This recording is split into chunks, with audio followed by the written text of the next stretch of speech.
Menerusi program alumni Dapur Madani UPM, Yayasan Pekema telah menyalurkan sumbangan berjumlah RM10,000 kepada Persatuan Alumni Universiti Putra Malaysia bagi menyokong hasrat Kementerian Pendidikan Tinggi dalam menangani cabaran kewangan mahasiswa, khususnya melalui penyediaan akses kepada keperluan makanan yang lebih baik. Melalui program alumni Dapur Madani UPM ini, pelajar Kolej Sultan Alaidin Sulaiman Shah, KUSAS, berpeluang memanfaatkan kemudahan memasak sendiri sekaligus membantu mengurangkan kos sara hidup harian. Pemilihan makanan keperluan asas disediakan oleh Faiza Sendirian Berhad, manakala sumbangan makanan siap dimakan ready to eat disalurkan oleh Chapter Yosh melalui My Fun Action.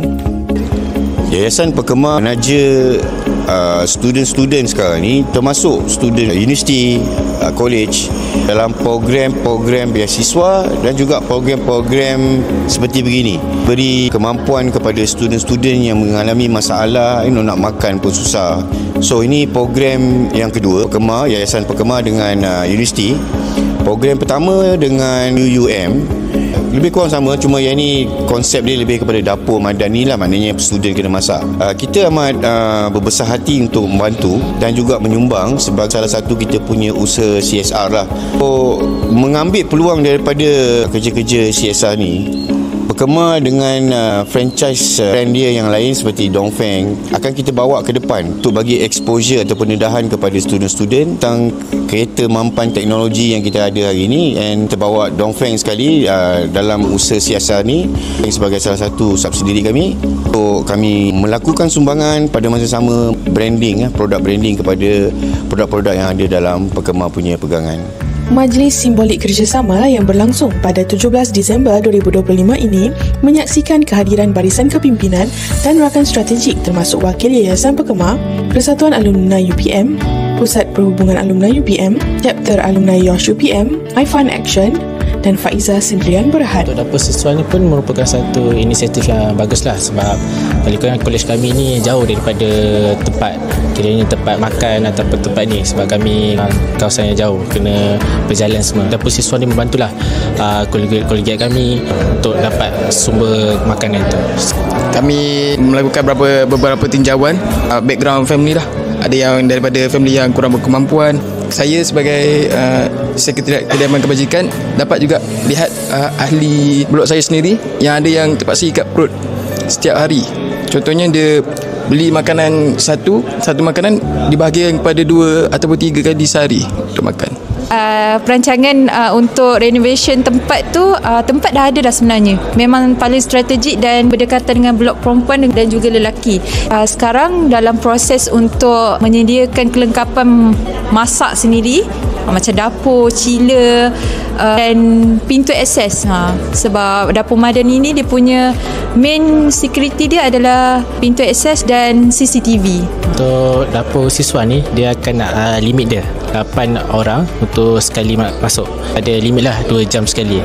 So dia tidak kira golongan. Kami akan pentingkan golongan yang keperluan dari segi yang B40. Nanti kami akan ambil data-data tu, kami akan bagilah dekat akses khas kepada mereka. Golongan lain pun boleh juga masuk, tapi dia ada waktu-waktu dia. Nanti kami punya daripada Sekretariat Kebajikan akan buatlah satu jadual penggunaan untuk memudahkan semua kolegiat kami dapat merasai kemudahan yang disediakan. Selain daripada tu, saya tidak lupa kepada pihak penaja sebab sudi untuk memberi sumbangan kepada Universiti Putra Malaysia, terutamanya KUSAS.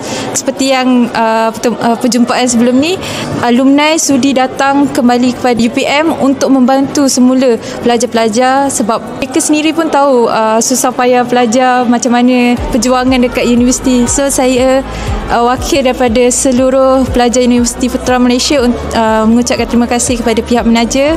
Harapan saya dengan pelaksanaan program ni tak ada lagi lah pelajar yang terpaksa ikat perut, boleh fokus kepada tugas hakiki kami sebagai seorang pelajar, iaitu akademik. Dan juga terima kasih kepada penaja. Kita di Yayasan Pekema ni kan, kita selalu mencari tempat-tempat yang boleh kita bantu. Dulu kita punya objektif mencari B40 yang tak ada kemampuan. Sekarang ni kita masuk ke sekolah-sekolah ataupun universiti yang mana kita boleh membantu orang yang memerlukan, seperti yang projek yang ada sekarang ni kan, inilah satu projek yang baik yang sebelum ni kita tak ada dengar, tak nampak pun. Jadi kalau boleh kita nak berkembang, dan kalau boleh kita besarkan lagi daripada 2-3 kolej kepada lagi banyak kolej yang boleh kita bantu. Perjalanan program ini bila mereka mendapat bantuan-bantuan asas untuk penyediaan makanan mereka seharian kepada pelajar-pelajar yang di bawah golongan B40, dapatlah sekurangnya membantu mengurangkan perbelanjaan harian mereka melalui dengan program yang dijalankan oleh pihak UPM bersama tajaan dengan pihak Yayasan Perkemang. Jadi bila tajaan ini berlangsung, student-student ini dapatlah memanfaatkan pemberian ini supaya mereka dapat asas ataupun penyediaan makanan harian mereka sepanjang pengajian mereka di universiti ini.